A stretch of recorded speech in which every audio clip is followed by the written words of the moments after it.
In the previous video, we discussed the central role played by tension and resolution, the central conflict and the movement toward harmony. Simply put, all effective stories work toward resolution.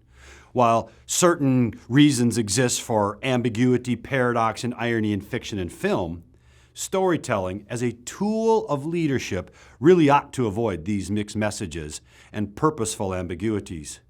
Clear and effective communication take priority over artistic license in the case of storytelling for a professional environment. One more word of advice. Strive to keep the story concise with a sustained plot, avoiding digressions and narrative dead ends. Do not drone on with unnecessary detail. In fact, shorter is better than longer. 2 to 3 minutes is a good general rule. The basic effective formula for storytelling will be familiar to us all, especially since we have been exposed to stories our entire adult life. Once you have identified the leadership need for a story and then found the right story, use the following guidelines when creating your own narrative. First, set the stage. When, where, how, or why. That's why many stories begin with once upon a time. Research says that our attention is a scarce resource and speakers have a short amount of time to capture the attention of the audience. Next, introduce the conflict.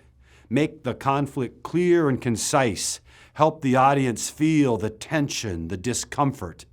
The story may even make them uncomfortable or cause them to squirm. That's good. It helps build interest and increase empathy. Next, of course, resolve the conflict. Once again, explain how this tension found resolution. What steps did you take? What concrete decisions or deliberations were made? Was it a win-win or did someone fail in order to learn? Next, end with impact. The best stories leave the audience wanting more, open to new ideas, and motivated to improve. A single sentence summary is the most effective close. And finally, every powerful story ends with a call to action.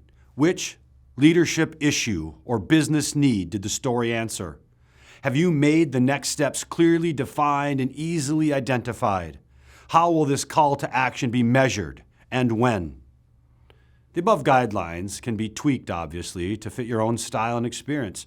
But effective stories all set the stage, introduce the conflict, and end in resolution.